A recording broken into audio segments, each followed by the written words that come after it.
নীলা দেখ, আমি কত বড় মাছ ধরেছি রে। ভাই রে, তুই সত্যিই অনেক ভালো মাছ ধরতে পারিস।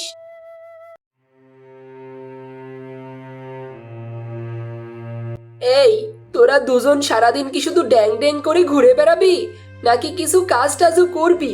ঘরের কাজ না করে সারাটা দিন শুধু মাছ ধরা। মামি, আমরা তো সব কাজ করে নিয়েছি। বেশি কথা বলবি না। নীলা, তুই এখনই বাড়ি গিয়ে ভাত রান্না কর, আর তুই গরু নিয়ে আয় মাঠ থেকে। এমনি সময় দুটোকে পাওয়াই যায় না, আর খাওয়ার সময় ঠিকই এসে পড়ে। এই বলে রেনু সেখান থেকে চলে আসে। নিলয় মাঠে চলে যায় গরু আনতে। নীলা বাড়ি এসে মাছ কেটে রান্না করে। খাবার সময়, মামি, খুব ক্ষুধা পেয়েছে, কটা ভাত দাও না। সারাটা দিন শুধু খাই খাই। এতদিন হলো তোর বাবা মা মারা গেছে, আমাদের ঘাড়ে আর কতদিন চড়ে থাকবি? তোদের দুটোর জন্য আমার মেয়েটাকেও কিচ্ছু খাওয়াতে পারি না। আমার বাড়ি থেকে বের হবি তোরা? মামি, আমরা কোথায় যাব? আমাদের তো আর কেউ নেই।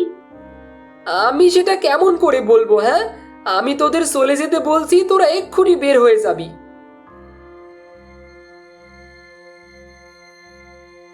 রেনু, ছোট মানুষ, এমন করে কেন কথা বলছো? ছেড়ে দাও না, ওরা তো আমারই রক্ত, যাবে কোথায়? তাহলে এই দুটোকে নিয়েই থাকো তুমি। আমি আমার মেয়েকে নিয়ে এক্ষুনি বাপের বাড়ি চলে যাব। না মামি, তোমাকে কোথাও যেতে হবে না, আমি আমার বোনকে নিয়ে চলে যাচ্ছি। চল নীলা। নিলয় নীলাকে নিয়ে কাঁদতে কাঁদতে চলে আসে। নিলয়ের মামা বাধা দিতে গিয়েও রেনুর জন্য পারে না। নিলয় আর নীলা হাঁটতে হাঁটতে একটা পেয়ারা গাছের নিচে এসে দাঁড়ায়। ভাই, ও ভাই, আমার খুব খিদে পেয়েছে। সারাদিন না খেয়ে তো আর হাঁটতে পারছি না। নীলা, এই পেয়ারা গাছে তো মাত্র একটা মাত্র পেয়ারা, তাও আবার সেটা পাখিতে খাচ্ছে। তোকে কি খেতে দেব বল? না ভাই, তুই আর আমি দুজনেই খাবো। তুইও তো সেই সকাল থেকেই খাসনি। আরে বোন দেখ, একটা ভালো পেয়ারা পড়েছে রে। এটা মনে হয় পাতার ভেতরে ছিল। এটা তুই খা, ক্ষুধা কমে যাবে। আজ বাবা মা থাকলে হয়তো আমাদের এত কষ্ট পেতে হতো না। যাই হোক, ওই দেখ ভাই নদী, চল নদী থেকে একটু পানি খেয়ে আসি। গলাটা শুকিয়ে কাঠ হয়ে গিয়েছে। ঠিক আছে, চল বোন। এবার এবার আমরা কোথায় যাব ভাই? সন্ধে তো হতে চললো। নীলা, আমার মাথায় একটা বুদ্ধি এসেছে রে। ওই দেখ বাঁশের ঝোপ, আমরা ওখান থেকে বাঁশ কেটে এই নদীর মাঝে একটা ছোট্ট বাঁশের ঘর বানাই। অন্তত মাথার ওপর চাল তো থাকবে, তাই না? ঠিক বলেছিস ভাই, আমরা নদীর মাঝেই ঘর তৈরি করি। তাহলে সেখান থেকে আমাদের কেউ তাড়াতে পারবে না। কিন্তু তুই কি পারবি নদীর মাঝে বাঁশের বাড়ি বানাতে? কেন পারবো না বোন, আমাকে যে পারতেই হবে। কিন্তু বাঁশ কাটবো কি দিয়ে? ওই তো একটা লোহা, আমি এটাকে ধার দিয়ে দা বানাই। ভাই, তুই ঘর বানা, আমি তোকে সাহায্য করছি।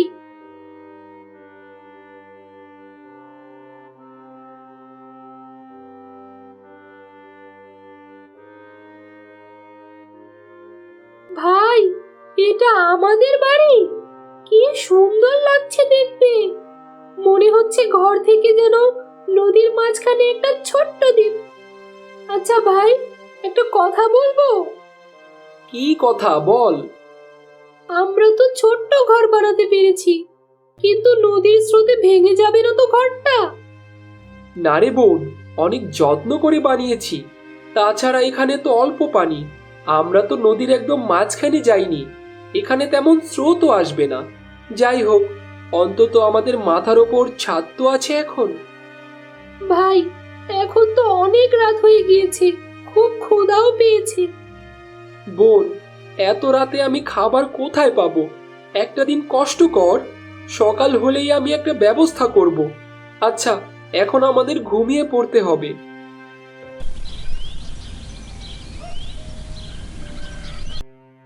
পরদিন পাখির ডাকে ঘুম ভাঙে তাদের। ভাই, তোর সাথে আমিও যাব। দুজনে মিলে কাজ করলে কষ্ট কম হবে। ঠিক আছে, চল তাহলে।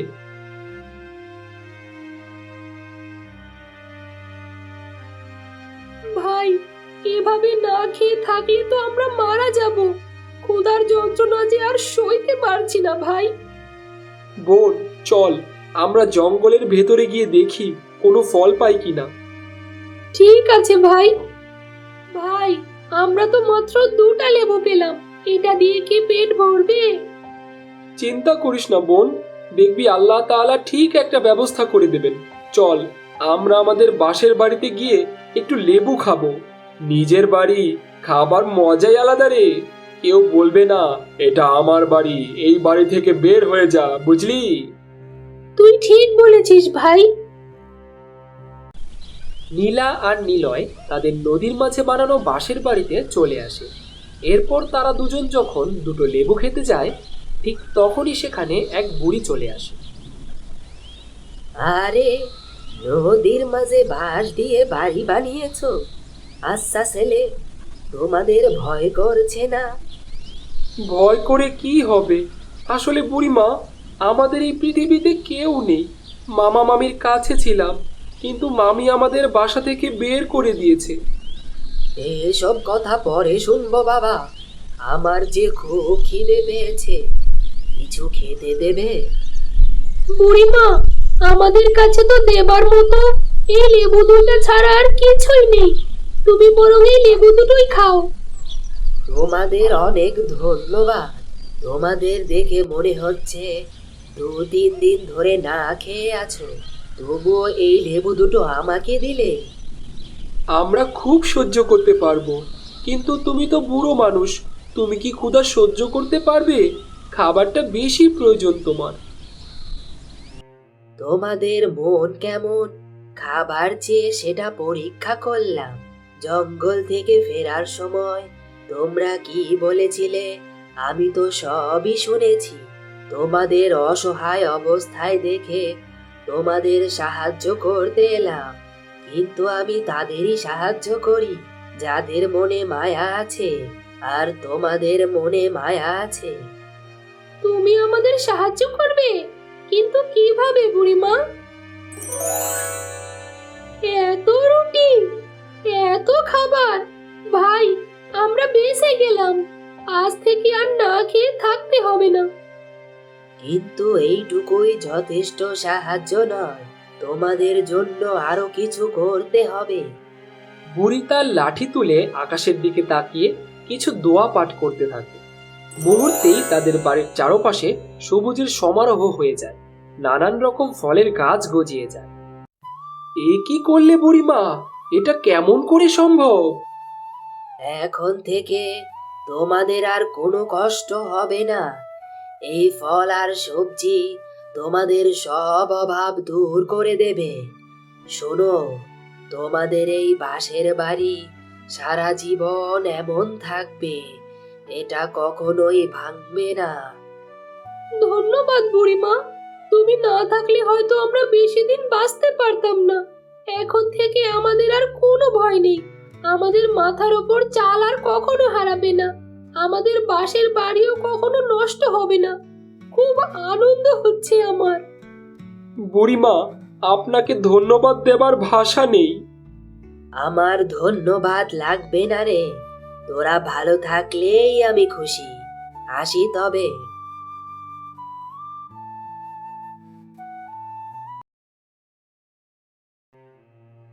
রেনু, আমার খুব ক্ষুধা পেয়েছে। মেয়েটারও মুখটা শুকিয়ে গিয়েছে। ওই দেখো, নদীর মাঝে কি সুন্দর একটা বাঁশের বাড়ি। এত সুন্দর বাঁশের বাড়ি আমরা আগে কখনোই দেখিনি তো। মা, বাবা, চলো না ওই বাঁশের বাড়ি গিয়ে দেখি আমাদের কিছু খেতে দেয় নাকি। ঠিক আছে রে মা, চল যাই। বাড়িতে কেউ আছেন? বলি, বাঁশের বাড়িতে কি কেউ আছেন? আরে মামা মামি, তোমরা, তোমাদের এমন অবস্থা হলো কি করে? তোমাদের দেখে তো মনে হচ্ছে তোমরা সারাদিন না খেয়ে আছো। এসব তোদের সাথে অন্যায়ের শাস্তি। তোদের যেভাবে বাড়ি থেকে বের করে দিয়েছিলাম, আজ আমাদেরকেও সেইভাবে বাড়ি থেকে বের করে দিয়েছে। কি হয়েছিল? মোড়লের কাছে বাড়ির দলিল রেখে টাকা নিয়েছিলাম, শোধ দিতে না পারায় তারা বাড়িটা কেড়ে নিয়েছে আমার। বিধাতা সার দেন, কিন্তু ছেড়ে দেন না। বাবা, আমরা নিজেদের ভুল বুঝতে পেরেছি, আমাদের মাফ করে দে। কেঁদো না মামি, তোমরা যখন নিজের ভুল বুঝতে পেরেছো, আমরা তোমাদের মাফ করে দিয়েছি। আজ থেকে তোমরা আমাদের সাথে আমাদের এই বাঁশের বাড়িতেই থাকবে। তোদের এই ঋণ আমি কোনো দিন ভুলবো না। তোদের সাথে কত অন্যায় করেছি, কিন্তু তোরা সব ভুলে তোদের বাড়িতে আমাদের থাকতে দিলি। এসব বাদ দাও তো, আমরা সবাই আবার একসাথে থাকবো, এটা ভেবেই তো ভালো লাগছে। এখন ঘরের ভেতরে এসে খেয়ে নাও তো দেখি। চল বাবা।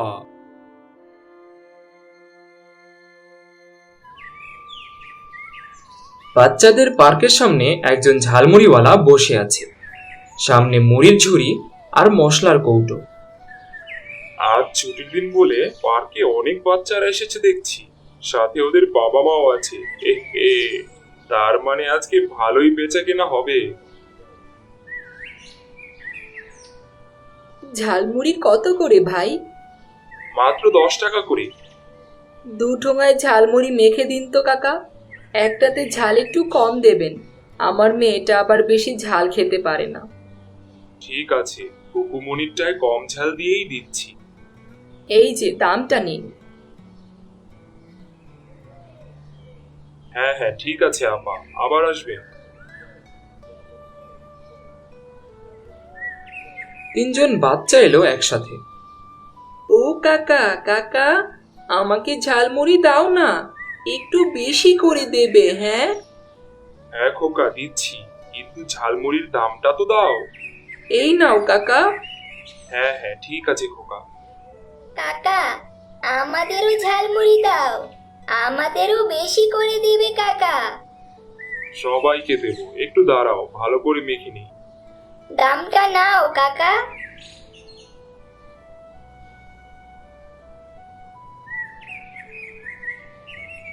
সব মুড়ি বিক্রি হয়ে গেল, লাভ হয়েছে অনেক, কিন্তু আরো যাতে লাভ হয় তার একটা উপায় বের করতে হবে।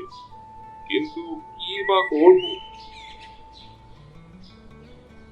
আরে, ওখানে ওটা লটারির টিকিটের দোকান না? অনেক মানুষ জড়ো হয়েছে দেখছি দোকানের সামনে। ভাগ্য পরীক্ষার খেলায় দেখছি সকলের খুব আগ্রহ। ঠিক, লাভ বাড়ানোর একটা বুদ্ধি এসেছে মাথায়, কাল থেকেই সেই বুদ্ধি কাজে লাগাবো।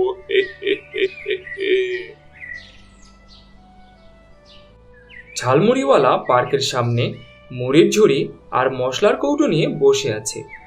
সাইনবোর্ডে লেখা, প্রতিদিন জিতে নিন আকর্ষণীয় পুরস্কার, 1 ঠোঙা ঝালমুড়ির সাথে একটা লটারির টিকিট ফ্রি।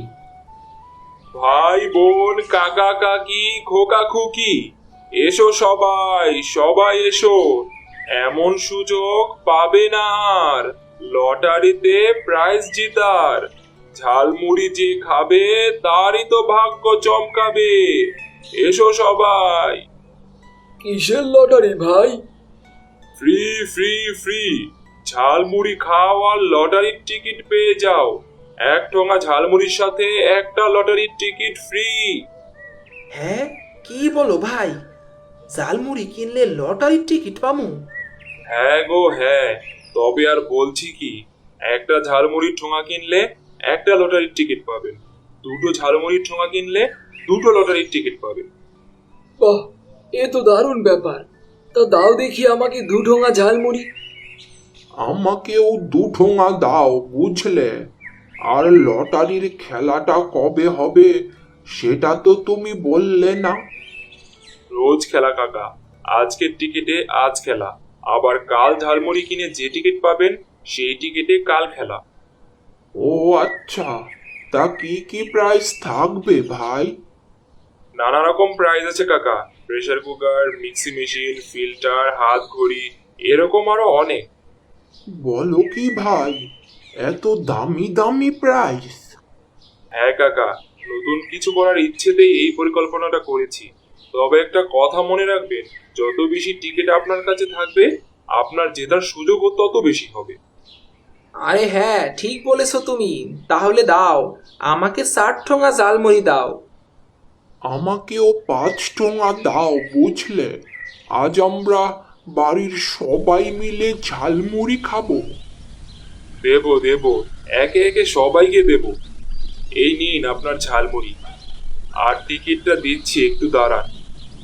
এই যে আপনার টিকিটগুলো। আল্লাহ, আমি যেন আজ ফার্স্ট প্রাইজটা পাই, রহমত করো আল্লাহ। নিশ্চয়ই পাবেন, নিশ্চয়ই পাবেন, সবই আল্লাহ তাআলার ইচ্ছে। কই দেখি পরের জন আসুন। পার্কের পাশে ঝালমুড়িওয়ালা বসে আছে, পেছনে দুটো সাইনবোর্ড।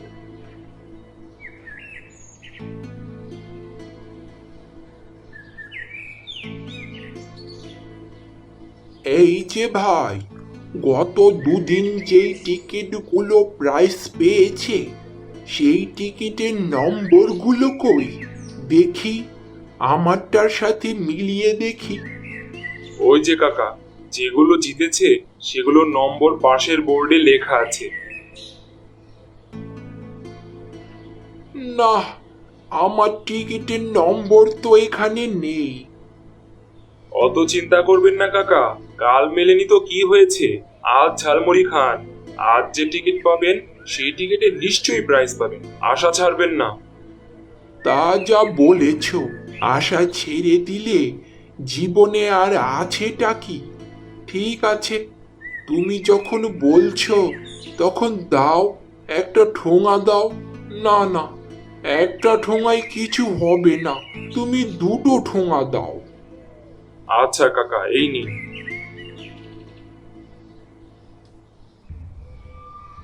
ঝালমুড়িওয়ালার পেছনের বোর্ডে টিকিটের নম্বর মেলাচ্ছে 2-3 জন লোকজন।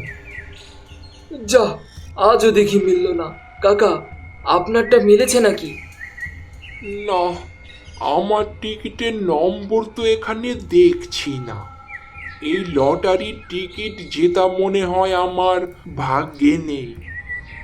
আমার নাম্বার নাই, কিন্তু এইটা কার নাম্বার সেইটাই তো বুঝতে পারতাছি না। এতদিন হয়ে গেল, কাউরে তো দেখলাম না যে বলতেছে আমার নম্বর মিলছে, আমি প্রাইজ পাইছি। আপনারা ঠিকই বলছেন কাকা, আমরাও সেটাই ভাবছি। এ আবার কি ঝামেলা পাকালো রে বাবা। কই কাকা কাকিরা, কটা ঝালমুড়ি দেবো?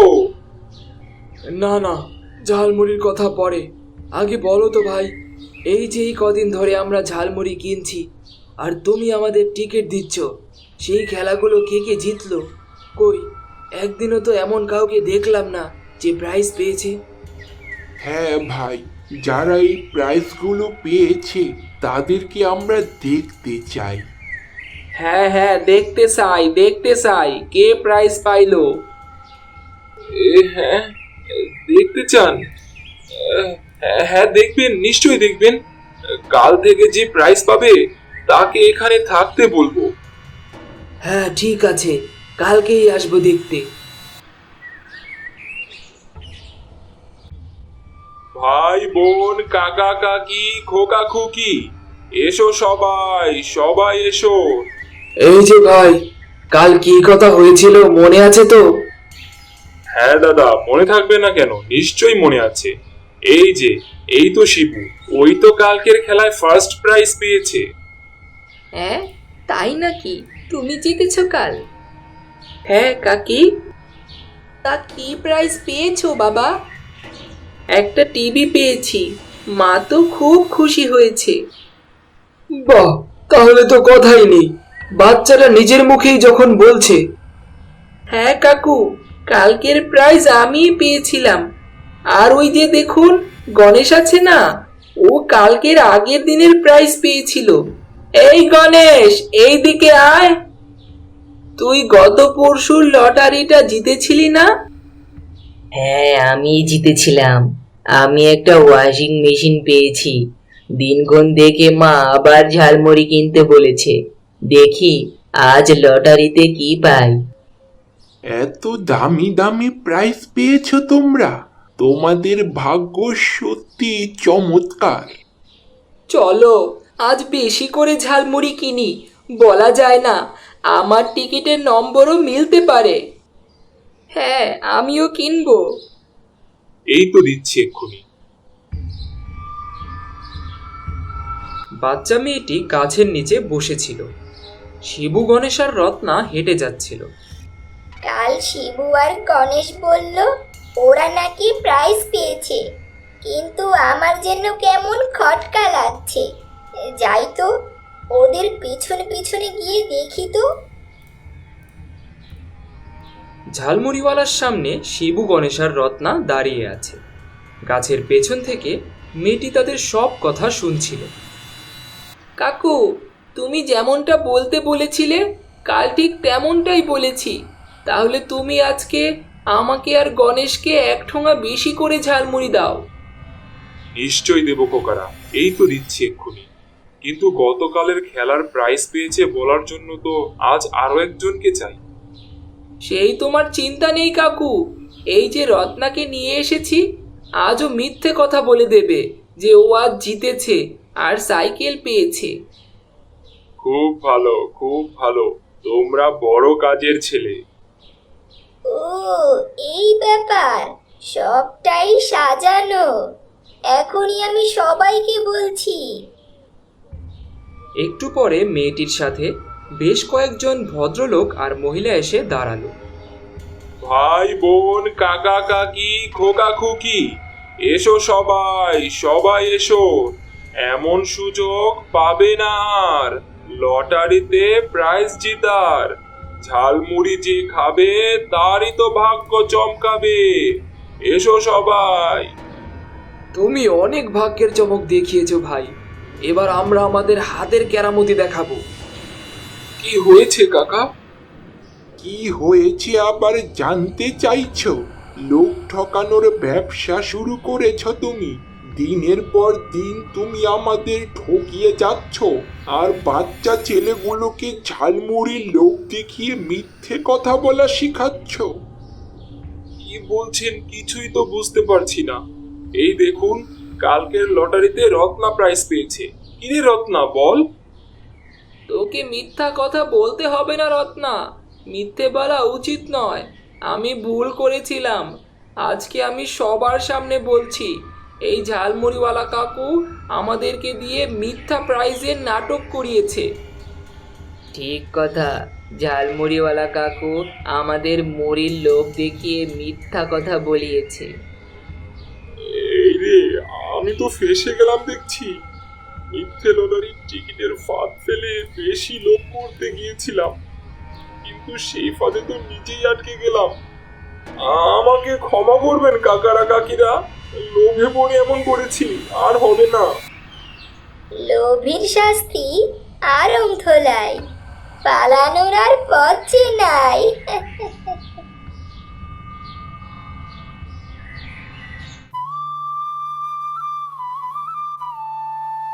আরে কি ব্যাপার, তুমি এখনো ঘুমাচ্ছ?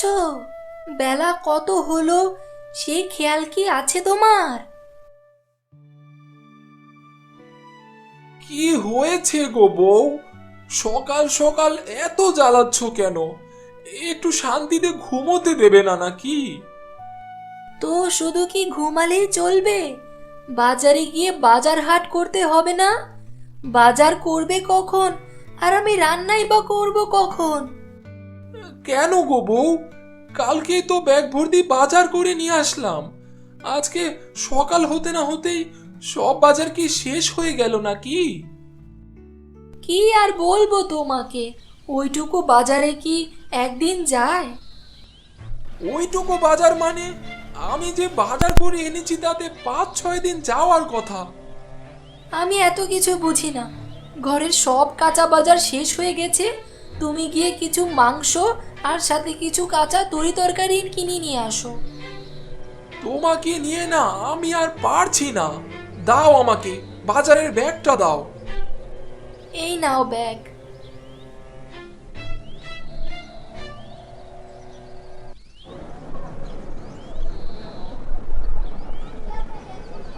মাসুম ভাই, মাছ কত করে কেজি? 250 টাকা কেজি রাখবো ভাই, কোনটা দেবো বলো? সব থেকে বড়টা ওজন করে দাও আমাকে।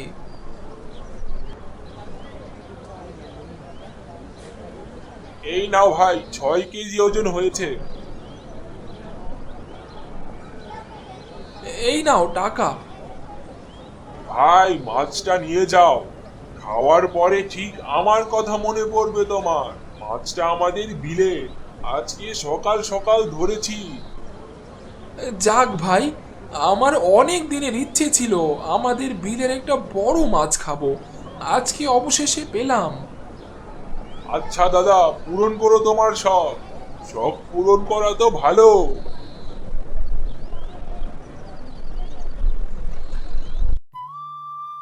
আয়শা, ও আয়শা, কোথায় গেলে তুমি? এইদিকে একবার আসো, এসে দেখে যাও কত বাজার করে নিয়ে এসেছি।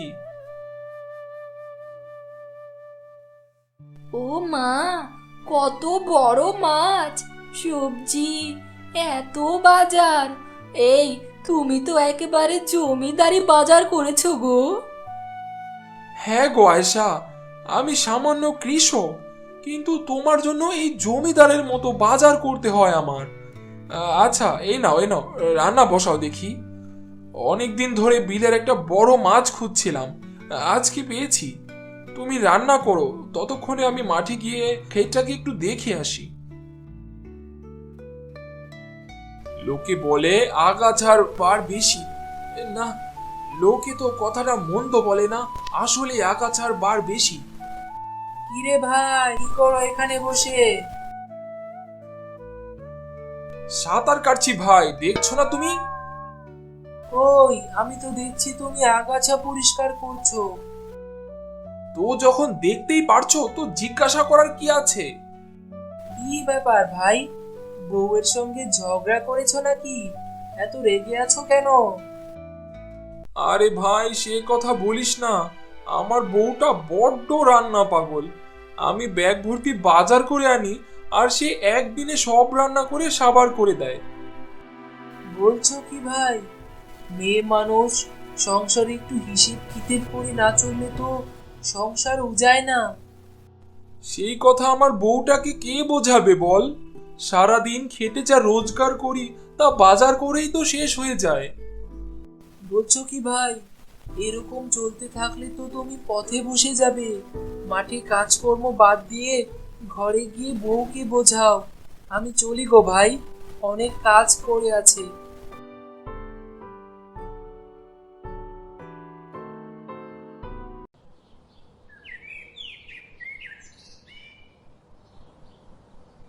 আয়শা, কই গো আয়শা, কোথায় গেলে? এদিকে একটু এসে শুনে যাও। হ্যাঁ গো, আসছি, একটু দাঁড়াও। কি ব্যাপার, তুমি ঘরে না এসে বারান্দায় বসে এরকম ডাকাডাকি করছো কেন? ঘরে যাব না, যা গরম পড়েছে তাতে করে শান্তিতে এক মুহূর্ত থাকার কোনো উপায় আছে নাকি? ঠিক আছে ঠিক আছে, তোমার ঘরে যেতে হবে না, তুমি বসো, আমি তোমাকে খাবার দিচ্ছি। হ্যাঁ হ্যাঁ, দাও দাও, অনেক ক্ষুধা লেগেছে।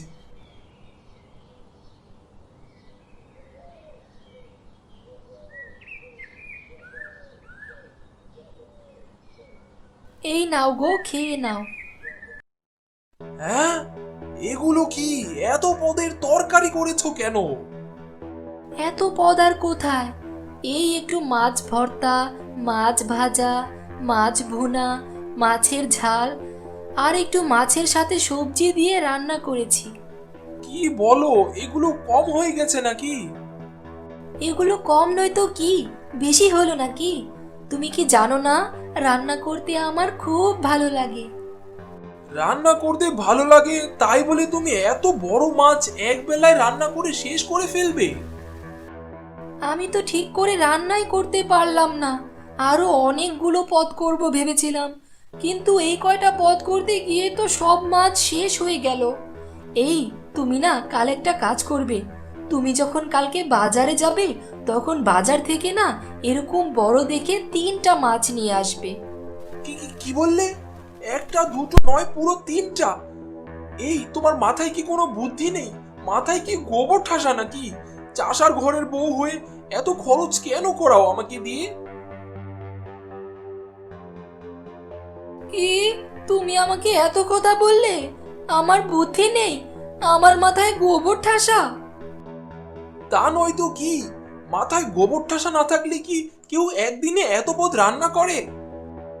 আমি কি অন্য বাড়ির 4টে বউয়ের মতো তোমার কাছে দামি গয়না চাই, নাকি অনেক টাকা পয়সা চাই? কোনোদিন তো একটা ভালো শাড়িও দাও না আমাকে, আর আজ একটু বেশি পদ রান্না করেছি বলে তুমি আমাকে এত কথা শোনালে। আচ্ছা আচ্ছা, হয়েছে হয়েছে, এত ঢং করে আর কান্না করতে হবে না। এই ঢঙের কান্না বন্ধ করো দেখি। না না, অনেক হয়েছে। আমি আর তোমার সাথে এই বাড়িতে থাকতে চাই না। এই আমি চললাম, আমি আমার বাপের বাড়িতে। তুমি থাকো এখানে পড়ে। আরে আরে বউ বউ, কোথায় যাচ্ছ? তুমি যেও না, যেও না। আমি তো রাগের মাথায় বলেছি এসব। আরে যা, আয়শা তো দেখি সত্যি সত্যি চলে গেল। এখন আমি কি করি? আনতে যাব নাকি? না না, এখন আনতে গেলে ওর রান্না করার ভূত নামবে না মাথা থেকে। তার থেকে ভালো ও কিছুদিন থাক ওই বাড়িতে, তাহলে যদি ওর একটু শিক্ষা হয়।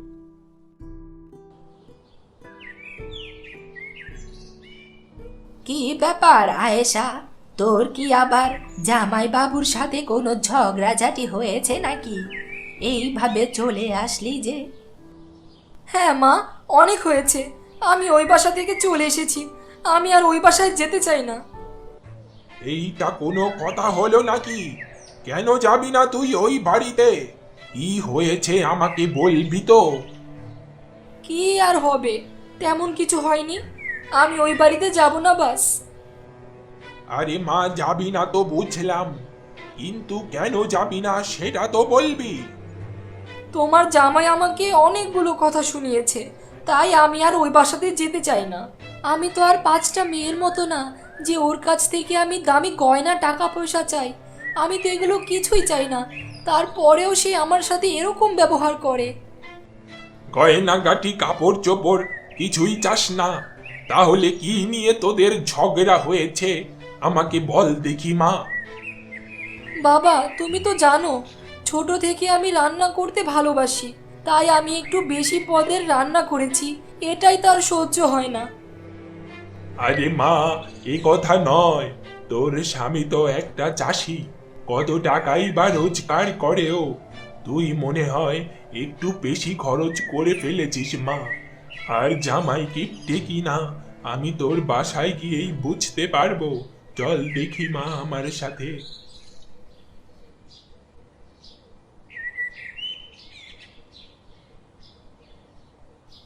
আরে বাবা, আপনি কখন আসলেন? এই তো বাবা, মাত্রই আসলাম।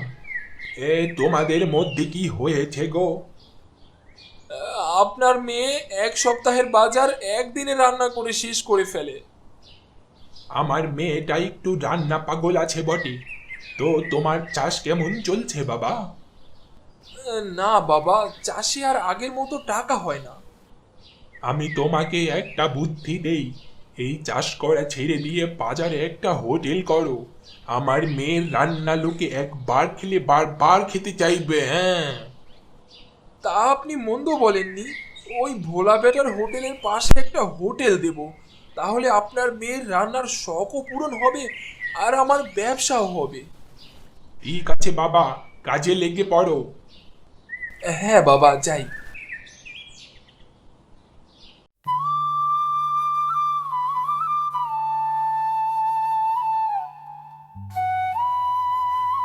কি গো দাদিমা, এই সকাল সকাল আমাদের বাড়িতে? কি আর করবো রে দিদি ভাই, একলা একা যে বাড়িতে মন টেকে না, তাই তো যখন তখন তোদের বাড়িতে চলে আসে। ভালো তো দাদিমা, আসবে তুমি। তোমাকে কি এখানে আসতে কেউ মানা করেছে?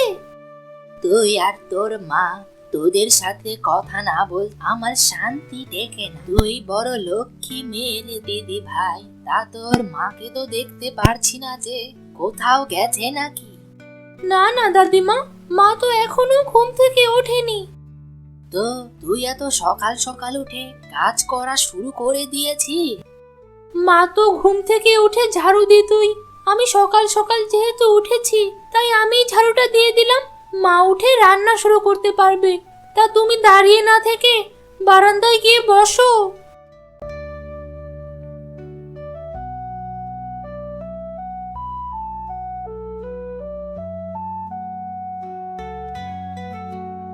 আরে দাদিমা, তুমি তো সকাল সকাল আমার মেয়ের সাথে কি গল্প হচ্ছে শুনি? ও আমাদের দুজনের গল্প, তোর শুনে লাভ নেই। মা, আমার উঠান ঝাড়ু দেওয়া শেষ, এবার তুমি রান্না বসাতে পারো।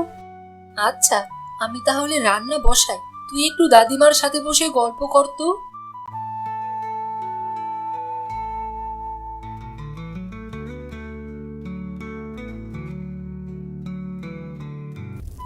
ও দাদিমা, সকালে কি কিছু দানা পানি পেটে দিয়েছো?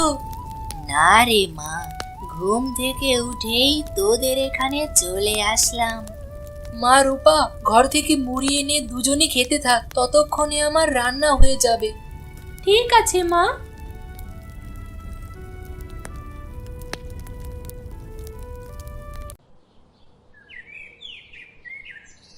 মা, ঘরে আতপ চাল নেই? কেন রে মা, তুই আতপ চাল দিয়ে কি করবি? আমার না খুব ভাপা পিঠা খেতে মনটা চাইছে। ঘরে যে কোনো আতপ চাল নেই, আর ভাপা পিঠা তৈরি করতে তো অনেক কিছু লাগে রে মা। তোর বাবা সুস্থ হোক, তারপর একদিন তোকে ভাপা পিঠা বানিয়েই খাওয়াবো মা। ঠিক আছে মা। মা, আমার খাওয়া শেষ, আমি উঠলাম। ঠিক আছে মা, সাবধানে থাকিস।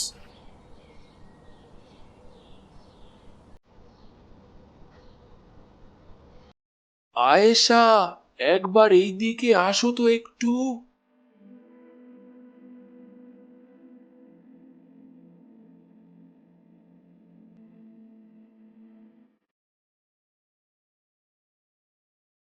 কি গো, কি বলবে বলো? আমি তোমাদের সব কথাই শুনলাম। ছোট মেয়েটার এই আবদারটাও পূরণ করার মতো ক্ষমতা নেই আমার। আজ আমার মরে যেতে ইচ্ছে করছে। ওগো, এমন কথা বলো না। কবিরাজ তো বলেছে তুমি আর কয়েকদিনের মধ্যেই সুস্থ হয়ে যাবে, তখন তো আর আমাদের কোনো অভাব থাকবে না। কিন্তু ততদিনে যে আমি তোমাদের কষ্ট দেখতে পারছি না। কিছু করার নেই, আল্লাহর রহমতে তুমি জলদি ঠিক হয়ে যাবে। আর কিছু দিনেরই তো ব্যাপার, করো আর একটু কষ্ট।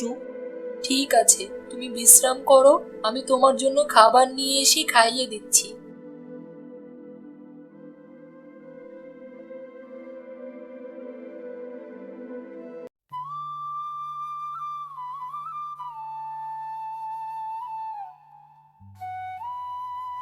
এই দাদিমা, এই নাও তোমার ভাগের ধান।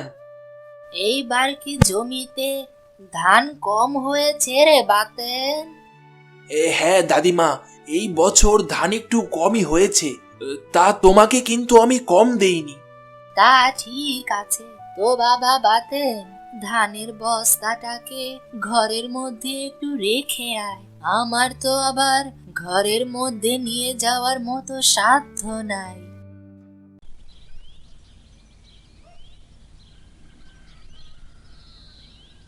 কোথায় যাচ্ছ দাদিমা? কোথায় আর যাব, বাড়িতে বসে বসে আর ভালো লাগছিল না, তাই তো ভাবলাম একটু বেরিয়ে আসি। আমি তো তোমার কাছেই যাচ্ছিলাম, আর একটু দেরি হলে তো তোমাকে গিয়ে পেতাম না। কোথায় আর যেতাম, তো কি জন্য যাচ্ছিলি দুলাল? ওই তোমার জমির খেজুর গাছগুলো থেকে যে রস সংগ্রহ করেছি তা জ্বালিয়ে গুড় বানিয়েছি আর পাটালি বানিয়েছি। তোমার জন্য কিছু গুড় আর পাটালি নিয়ে এসেছি। বা বা বা, তুই খুব ভালো মানুষ রে। এই যুগে এমন মানুষ পাওয়া বড় মুশকিল। এই নাও বুড়িমা, তোমার গুড় আর পাটালি। আচ্ছা বুড়িমা, তাহলে আমি যাই, আমার অনেক কাজ পড়ে আছে।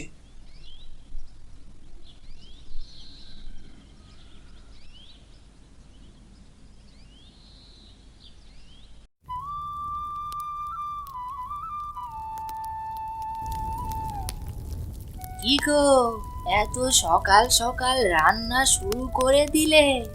কি আর করব দাদিমা, শীত পড়তে শুরু করেছে, তাই সন্ধ্যার আগে আগেই রান্না শেষ করতে হবে। ভালো করেছো, খুব ভালো করেছো। তা রূপাকে তো দেখছি না, কোথায় আমার দিদি ভাই? আছে কোথাও, হয়তো কারো সাথে খেলা করছে। পাগলি মেয়েটাকে নিয়ে না আর পারছি না দাদিমা। কেন, ও তো খুব ভালো মেয়ে, ও আবার তোমার কি করলো? তেমন কিছু করেনি, কিন্তু কমও করেনি। আহা, কি করেছে বলবি তো আগে।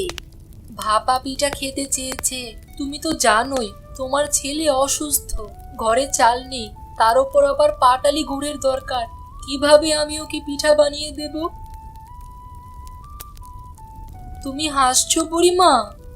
শোন, এই ব্যাগটা নে, এর মধ্যে খাঁটি গুড় আর পাটালি আছে। আর তুই কাল সকালে গিয়ে আমার বাড়ি থেকে ধান নিয়ে আসবি। তুমি এত কিছু পেলে কোথা থেকে বুড়িমা? আমার এক টুকরো জমি আছে, একজন জমি চাষ করে আর আরেকজন খেজুরের রস নিয়ে গুড় আর পাটালি তৈরি করে। ও আচ্ছা, তাহলে কাল সন্ধ্যায় পিঠা বানাবো। তোমার ব্যাগে কি দাদিমা? এসেই ব্যাগের দিকে চোখ গেল তো। এই নে, এটা তোর। এ কি, ব্যাগের মধ্যে যে গুড় আর পাটালি! হ্যাঁ রে, আমি তোর জন্য এনেছি। কিন্তু খালি গুড় আর পাটালি দিয়ে কি হবে? ঘরে তো কোনো আতপ চাল নেই। এত চিন্তা তোকে করতে হবে না রে মা, কাল তোকে ভাপা পিঠা বানিয়েই খাওয়াবো। হ্যাঁ রে দিদি ভাই, কাল আমরা সবাই তোর মায়ের হাতের পিঠা খাবো। তুমি তো জানো না গো দাদিমা, মা কত ভালো করে পিঠা বানাতে পারে, একবার খেলে মুখে লেগে থাকে। এখন আমি চলি রে দিদি ভাই, আমার আবার একটু ও পাড়ায় যেতে হবে।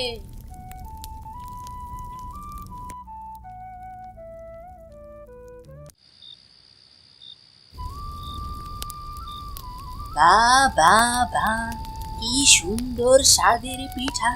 তুই এত স্বাদ করে পিঠা বানাতে পারিস রে আয়েশা? ছোটবেলা থেকে মায়ের বানানো দেখে দেখে শিখেছি, তাই তো ভাপা পিঠার স্বাদ আমার থেকে ভালো কেউই জানে না। তোমাকে বলেছিলাম না দাদিমা, মায়ের হাতের ভাপা পিঠা একবার খেলে বারবার খেতে ইচ্ছে করে। তা তো তুই মন্দ বলিসনি রে দিদি ভাই, আমরা তো এক কাজ করতে পারি। কি কাজ বুড়িমা? তুমি প্রতিদিন রাস্তার পাড়ে বসে পিঠা বানাবে, গ্রামের সকল লোকজন তোমার থেকে পিঠে কিনে খাবে। এতে আমাদেরও পিঠে খাওয়া হয়ে যাবে, আর সাথে কিছু ইনকামও হবে। তা করা যায় দাদিমা, তাহলে সংসারটা একটু ভালো মতো চালাতে পারবো। তোর হাতের পিঠার যে স্বাদ, কেউ একবার একটা পিঠা মুখে দিলে জায়গায় দাঁড়িয়ে ৫-৪টা পিঠা না খাওয়া পর্যন্ত যাবে না। তাহলে আমরা কাল থেকে রাস্তার মোড়ে পিঠার দোকান দেব বুড়িমা। মা পিঠা বানাবে, তুমি বসে থাকবে, আর আমি সবাইকে খেতে দেব। তুমি যদি না থাকতে বুড়িমা, তাহলে আজ আমার মেয়ের পিঠা খাওয়ার ইচ্ছাও পূরণ হতো না, আর পিঠার দোকান দেওয়ার কথা তো মাথাতেই আসতো না। এভাবে বলে আমাকে অপরাধী বানাস না রে মা। আমি যা কিছু করছি আমার এই ছোট্ট দিদি ভাইয়ের জন্য করছি। আমার ওর জন্য খুবই মায়া হয়। নাও নাও, এবার তোমরা পিঠা খাও, ঠান্ডা হয়ে গেলে এরকম স্বাদ আর থাকবে না।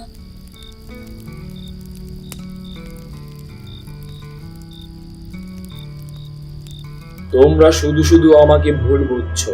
আমি জানতাম না এই পেঁপের আসল রহস্য।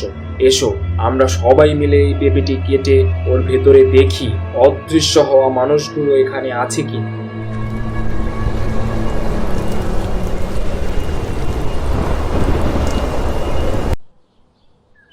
অনেকক্ষণ খেললাম, এখন চল বাড়ির দিকে যাই, আমার অনেক খিদে পেয়েছে। আমারও খুব খিদে পেয়েছে, একটু হাঁটতে ইচ্ছে করছে না। তোদের আর হাঁটতে হবে না রে, ওই দেখ কতগুলো পেঁপে। আরে বাহ, মনে হচ্ছে পেঁপেগুলো সব পাকা। চল তো কাছে গিয়ে দেখি।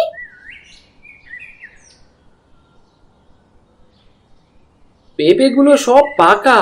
আর দেখ কত বড় পেঁপে। এত বড় পেঁপে তো আমি কখনো দেখিনি রে। গাছটা মরে গেছে, কিন্তু পেঁপেগুলো নিচে পড়ে আছে।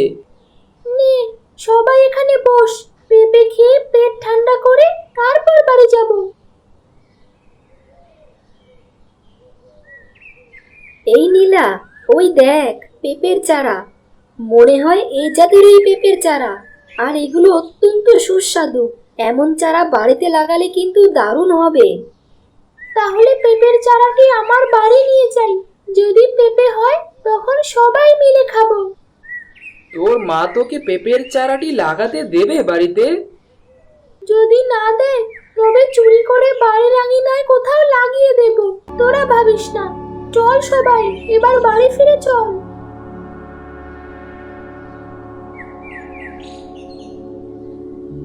মা, ও মা, রনি, এই রনি।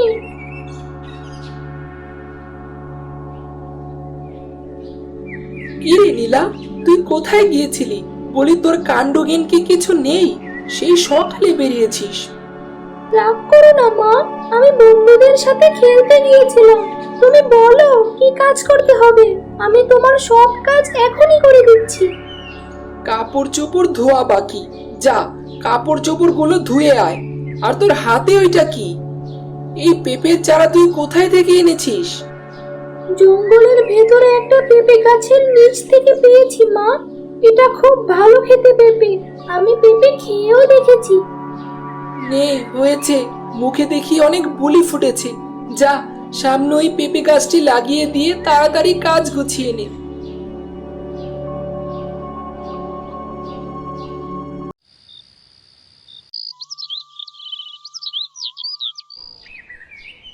একদিনে গাছটি এত বড় হলো কি করে? আয়শা, ও আয়শা, আমি গেলাম গো। রনি আর নীলাকে দিয়ে আমার খাবারটা পাঠিয়ে দিও। কি রে মা, এখানে দাঁড়িয়ে আনমনে এত কি ভাবছিস? দেখো না বাবা, পেঁপে গাছটি কত বড় হয়ে গেছে। আমি কালকেই তো পেঁপে গাছটি লাগালাম। কিছু কিছু জিনিস খুব বাড়ন্ত হয় রে মা, তুই এ নিয়ে এত চিন্তা করিস না। আচ্ছা বাবা, ঠিক আছে। তুমি কাজে চললে বুঝি? হ্যাঁ রে মা, একটু বেলা হলে আমার খাবারটা নিয়ে আসিস। আমি মাঠে গেলাম, আজ বাড়িতে সন্ধ্যার আগে ফিরতে পারবো না রে। জমিদারের অনেকগুলো খেতে কাজ করতে হবে। ওই দেখ নীলা আসছে, চল আমরা তাড়াতাড়ি খেলা শুরু করি। তুই আজ এত দেরি করে আসলি কেন? বাড়ির সব কাজ গোছাতে গোছাতে দেরি হয়ে গেছে। অনেক বেলা হয়েছে, আর খেলতে হবে না। বিকালে আবার আসিস সবাই। খেলতে খেলতে বুঝতেই পারলাম না কখন সময় চলে গেল। আর হ্যাঁ, একটা কথা, তোরা জানিস আমার পেঁপে গাছটি না অনেক বড় হয়ে গেছে। সে কি কথা? কালকেই না গাছটি লাগালি, এর ভেতরে বড় হলো কিভাবে? জানি না রে, দেখলে মনে হচ্ছে 2-1 দিনের ভেতরেই পেঁপে ধরবে। আচ্ছা ঠিক আছে, আগে পেঁপে ধরুক, তারপর না হয় আমরা খেয়ে আসবো, ঠিক আছে?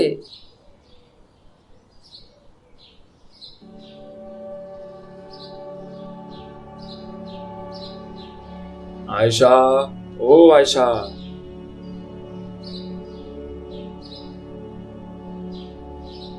তোমার মন খারাপ কেন বাবা? মরণ ছাড়া যে আর কোনো পথ খোলা নেই রে মা। জমিদার কাল থেকে কাজে যেতে নিষেধ করেছে। কি যে করব কিছুই ভেবে পাচ্ছি না। কেন, হঠাৎ করে ওই জমিদারের আবার কি হলো? পানির পিপাসা লেগেছিল, ওই পানি খেতে একটু বাইরে গিয়েছিলাম। এমন সময় জমিদার এসে দেখে আমি খেতে নেই, তাই মনে করেছে আমি কাজে ফাঁকি দিচ্ছি, তাই কাজ থেকে মানা করেছে। আজকে টাকাটাও দিল না। চিন্তা করো না বাবা, দেখবে তোমার কাজের একটা ঠিক ব্যবস্থা হয়ে যাবে।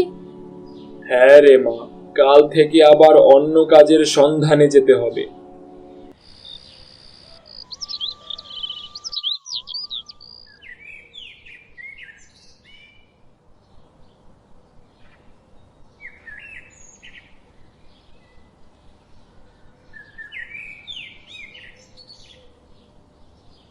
মা গো মা, এত বড় পেঁপে, তাও আবার একদিনে!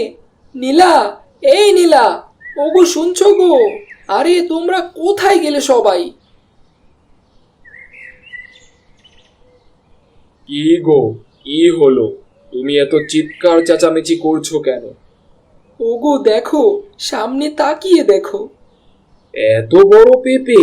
মা গো মা, কালকে এই গাছটি ছোট দেখেছিলাম, আজ হঠাৎ করে এত বড় হয়ে গেল কিভাবে? ঠিক সেই রকম পেঁপে যেমনটি খেয়েছিলাম ওই জঙ্গলে।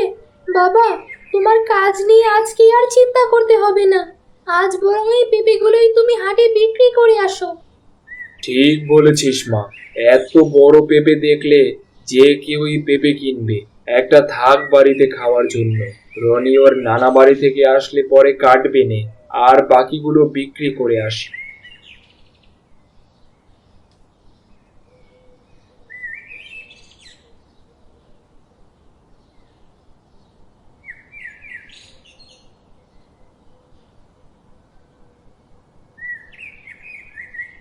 ওই গো, এদিকে আসো। চলে এসেছো? বাহ, এত বড় মাছ! একটা পেঁপে 3 ডাবল দামে বিক্রি করে বেশ কিছু টাকা হলো, তাই একটা মাছ নিয়ে এলাম গো। ভালো করেছো, কয়দিন ধরে খুব বড় মাছ খেতে ইচ্ছে করছিল। এই নীলা, মাছটি কেটে ধুয়ে নে তো, আমি হাঁস মুরগিগুলো তুলে আনছি। আচ্ছা, যাচ্ছি মা।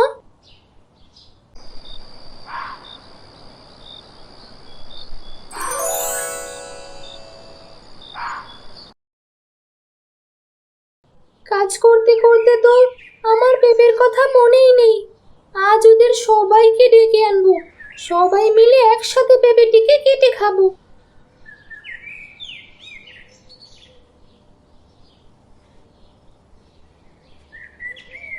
আরে, এ কি? পেঁপে তো আরো বড় হয়েছে। এই পেঁপে এত বড় হলো কিভাবে? বাবা মাকে তো কথাটি জানাতে হবে।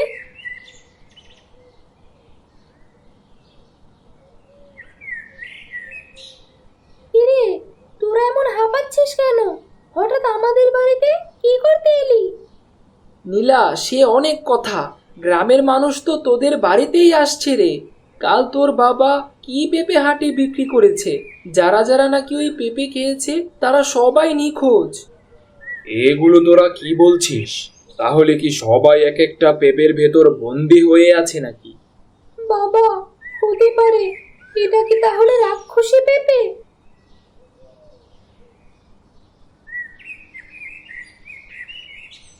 এই করিম, তুই কি পেঁপে বিক্রি করেছিস?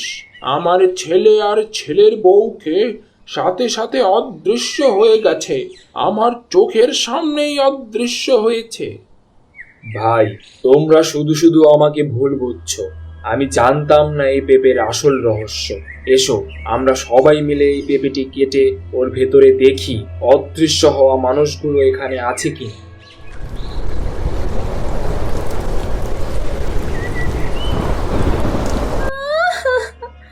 বাবা মা, এ কি হলো?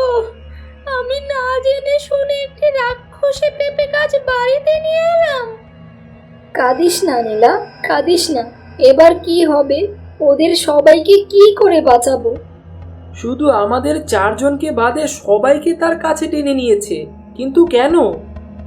তোরা 4 জন আমাকে জঙ্গল থেকে কুড়িয়ে এনেছিস, তোদের গ্রামে আশ্রয় দিয়েছিস, তাই তোদের 4 জনকে ছেড়ে দিলাম। কিন্তু কেন?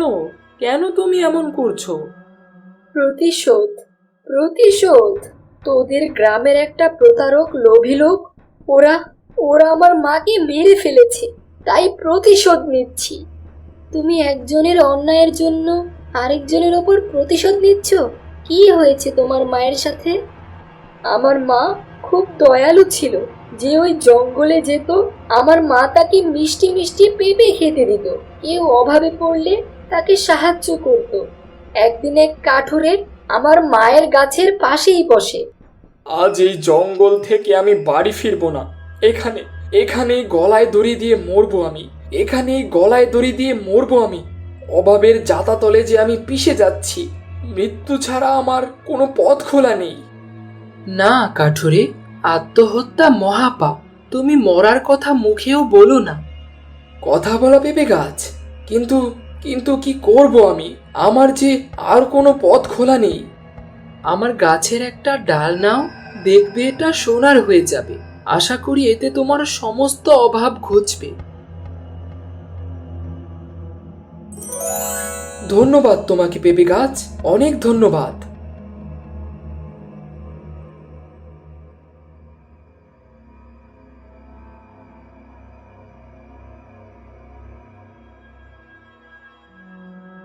পারলাম না, নিজেকে রক্ষা করতে পারলাম না। মানুষ জাতি যে এত লোভী হতে পারে, আগে জানলে কখনোই উপকার করতাম না। এবার এবার যে আমার মৃত্যু অনিবার্য। আসলে পেঁপে গাছের সাথে যা হয়েছে তা খুব খারাপ হয়েছিল, কিন্তু অন্যায়ের শাস্তি তো আর সাধারণ মানুষ পেতে পারে না, বলো? না, আমি কাউকে ছাড়বো না। এই গ্রাম আমি শ্মশান করে দেব, সবাইকে মেরে ফেলবো। শান্ত হ বাচ্চা, শান্ত হ, সবাইকে ছেড়ে দে। কিন্তু মা, এই মানুষ জাতি যে তোমাকে বাঁচতে দেয়নি, তোমাকে আমার থেকে কেড়ে নিয়েছে মা। সবাইকে ছেড়ে দে, সব মানুষই তো আর সমান হয় না রে মা। এই ছোট্ট বাচ্চাটা তোকে জঙ্গল থেকে কুড়িয়ে এনে কত যত্ন করে তুলেছে। এরা চাইলে তোকে মেরেও ফেলতে পারতো, তাহলে সবাই কি সমান হলো? কিন্তু মা, আর কোনো কিন্তু নয় রে মা। ক্ষমতার মতো মহৎ গুণ সবার হয় না। ক্ষমা করা খুব মহৎ একটা কাজ। তুই এদের শাস্তি দিলে আমি খুব কষ্ট পাবো। তোমার কথাই যে আমার কথা মা, আমি এদের সবাইকে মুক্ত করে দিচ্ছি। ছোট বাচ্চারা, তোমাদেরকে অনেক ধন্যবাদ। তোমাদের জন্যই আজ প্রাণে বেঁচে গেলাম। আসলে আমরা মানুষ জাতিরা খুব লোভী। যে উপকার করে তাকে আমরা নিঃশেষ করে ফেলি। এখানে পেঁপে গাছটির কোনো দোষই ছিল না, আমরা মানুষেরাই খারাপ ছিলাম। ঠিক বলেছিস করিম, অতিরিক্ত সহায়তা অনেককে অকৃতজ্ঞ করে তোলে। উপকারের ঋণ আমরা মানুষ জাতি ক্ষতি করে শোধ করি, বুঝলি?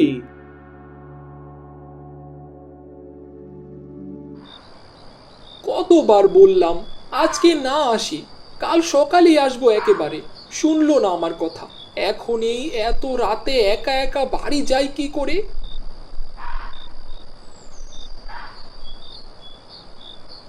না, কাউকেই তো দেখতে পারছি না। আবার ওইদিকে শিয়ালের ডাক শোনা যাচ্ছে। দেখি দেখি, ওইদিকে একটু গিয়ে দেখি কাউকে পাই কিনা।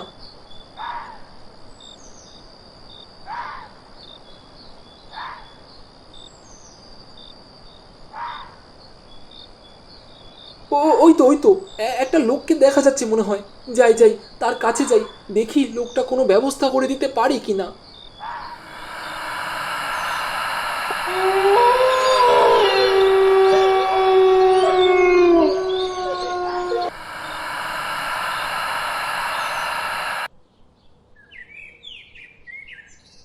কি, তোমার ছেলের কি জ্ঞান ফিরলো, নাকি এখনো অজ্ঞান হয়ে পড়ে আছে? আহ, থামো তো। ছেলেটা আমার কত কষ্ট করে আসতে গিয়ে অসুস্থ হয়ে পড়েছে। ওই তো ইব্রাহিম চোখ খুলেছে। এ কি, আমি এখানে এলাম কি করে? কেন, তোমার কি অন্য কোনো জায়গায় যাওয়ার কথা ছিল? না বাবা, মানে বুঝেছি, কাল আসতে গিয়ে তাড়াহুড়া করে না খেয়ে চলে এসেছো, এজন্যই তো মাথা ঘুরে স্টেশনে পড়েছিলে। কিন্তু আমি স্টেশন থেকে বাড়িতে আসলাম কিভাবে? কি করে আবার? আমি তোর দেরি দেখে তোর বাবাকে বলে স্টেশনে মানুষ পাঠিয়েছিলাম, ওরাই তোকে নিয়ে এসেছিল। আচ্ছা, তা ঠিক আছে। এবার বলো দেখি, এত জরুরি তলব করে কেন ডাকালে? কি এমন হয়েছে? এখনো হয়নি কিছু, কিন্তু হবে। এবার অনেক বড় অনুষ্ঠান হবে, লোকজন খাবে, নাচবে, গাইবে। কিন্তু কি উপলক্ষে সবাই এত আনন্দ উল্লাস করবে, সেটা তো বলো আগে। সেসব কথা না হয় পরেই শুনলি, তার আগে তুই ফ্রেশ হয়ে নে, আমি তোকে খাবার দিচ্ছি।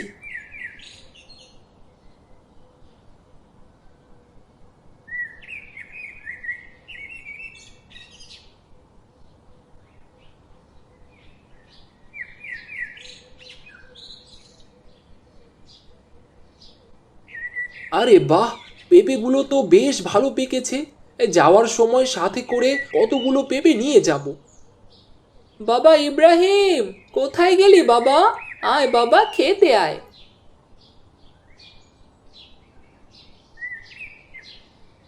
এত খাবার কেন রান্না করেছো মা? বাড়িতে কি কোনো আত্মীয় স্বজন আসবে নাকি? আত্মীয় আসতে যাবে কেন রে? তুই কতদিন পর বাড়িতে আসলি, তাই তো তোর জন্য সব রেঁধেছি। আচ্ছা মা, তুমি বলো তো, তোমরা আমাকে কেন এত জরুরি ডেকে আনলে? তোর বাবা তোর জন্য মেয়ে পছন্দ করেছে, তাকে দেখতে যেতে হবে। আজই যেতে হবে মা? হ্যাঁ রে বাবা, তোর বাবা যা রাগী মানুষ, একবার যা বলে তাই করে। তুই তাড়াতাড়ি খেয়ে দে, রেডি হয়ে নে, আমিও দেখি ওদিকে সে কি করে।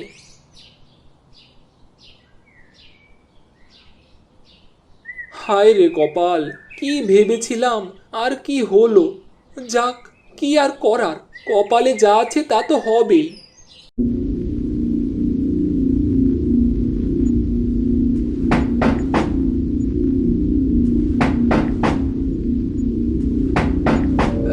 এত রাতে কে আবার জানালায় কড়া নাড়ছে?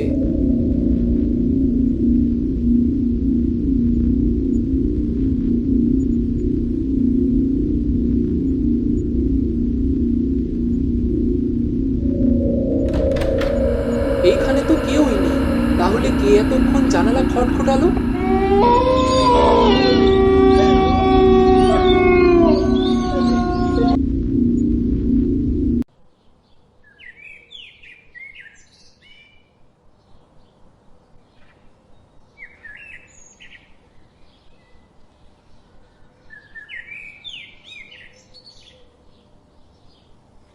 এখানে দাঁড়িয়ে কি করছো বাবা?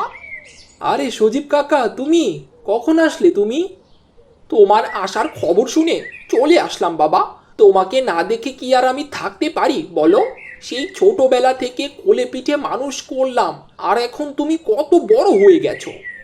আচ্ছা সজীব কাকা, এই পেঁপে বাগানে কত পেঁপে পেকে আছে, কিন্তু কেউই এগুলো নেয় না কেন? এ এক অদ্ভুত ঘটনা বাবা। আমি যতদূর জানি, এই অভিশপ্ত বাগানের ফল যে একবার খাবে, সেই অকালে প্রাণ হারাবে বাবা। কিন্তু এইসব কুসংস্কার তো এখন চলে না কাকা, মানুষ কত উন্নত হয়েছে। কুসংস্কার না বাবা, নিজের চোখকে তো আর অবিশ্বাস করা যায় না। রোজ রাতে এই পেঁপে বাগানের মালিক এখানে এসে কান্না করে, অনেকে দেখেছেও বটে। কিন্তু কাকা, আমার না এগুলো একদম বিশ্বাস হয় না। বিশ্বাস না হলে আজ রাতে একটু ঘর থেকে খেয়াল করে দেখলেই সব বুঝতে পেরে যাবে।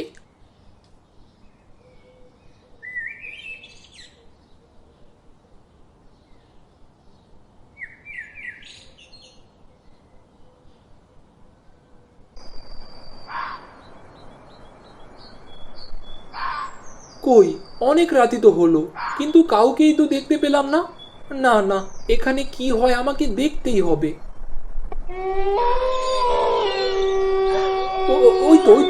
ওই তো সে লোক। আজ আমাকে দেখতেই হবে, কে এলো আর কেন সে আমার সামনে আসছে বারবার? কি চায় সে আমার কাছে?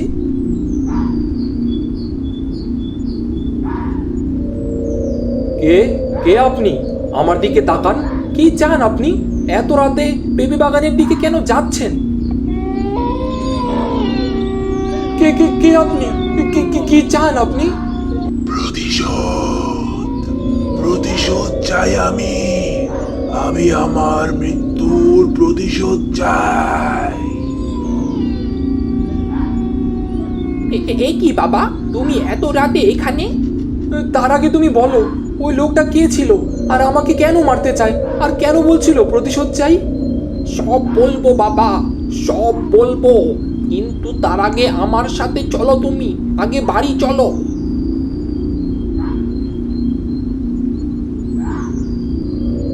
এই কলা বাগান ছিল শফিক মাঝির। তোমার বাবার থেকে নেওয়া ধারের টাকা না দিতে পারায় বাবু শফিকের কাছ থেকে জোর করে এই পেঁপে বাগানটি লিখে নেয়। সেই শোকে শফিক মাঝি এই পেঁপে বাগানে এসে আত্মহত্যা করে। তার মানে আমার বাবার জন্যই এই আত্মা এখানে ঘুরে বেড়ায়, আমার প্রাণ নিতে চায়। হ্যাঁ বাবা, কিন্তু এই কথা বড়বাবু কাউকে বলতে নিষেধ করেছে, এমনকি তোমাকেও।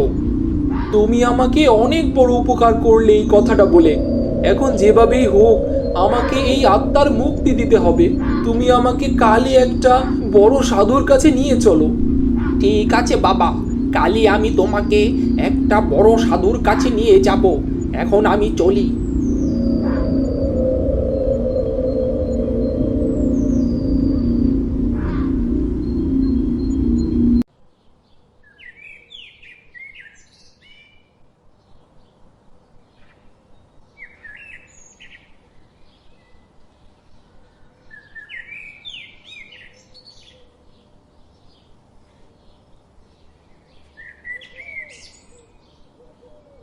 সাধু বাবা, আপনার সাথে আমার কিছু কথা ছিল। তুই কি বলতে চাস তা আমি জানি, বল কি জানতে চাস। এই আত্মার থেকে মুক্তির কি কোনো উপায় নেই? এই বিশ্ব ব্রহ্মাণ্ডে সব সমস্যারই সমাধান আছে রে পাগল, কিন্তু এ যে বড় কঠিন কাজ। আমি সব কিছু করতে রাজি, আপনি শুধু বলে যান আমাকে কি কি করতে হবে। তোকে আগে ওই আত্মার হাত থেকে রক্ষা পেতে হবে। তার জন্য তোকে মাঝির মেয়েকে বিয়ে করতে হবে। আমার কোনো সমস্যা নেই, আমি মাঝির মেয়েকেই বিয়ে করব। তুই মাঝির মেয়ে নীলাকে বিয়ে করলেই ওর সব রাগ শেষ হয়ে যাবে, কারণ তখন তোকে মারলে ওর মেয়েকে যে বিধবা হতে হবে। ও ওর মেয়েকে অনেক ভালোবাসে, তাই তোকে মাফ করে দেবে।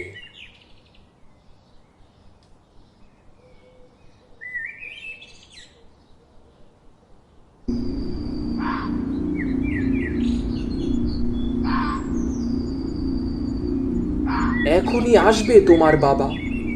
আমার খুব ভয় লাগছে, বাবা যদি তোমার সাথে কিছু করে বসে। আমার কিছুই হবে না, তুমি শুধু আমার সাথে থেকো। ভয় পাস নে মা, আমি তোদের কোনো ক্ষতি করব না। দেখেন, আপনার মনের আশা আমি পূরণ করেছি, আপনার মেয়েকে আমি বিয়ে করেছি। এখন আমার আর কোনো অভিযোগ নেই। আমি তোমার ওপর প্রতিশোধ নিতে চেয়েছিলাম তোমার বাবার জন্য, কিন্তু তুমি যেহেতু আমার মেয়েকে বিবাহ করেছো, তাই আমি তোমাকে ছেড়ে দিলাম।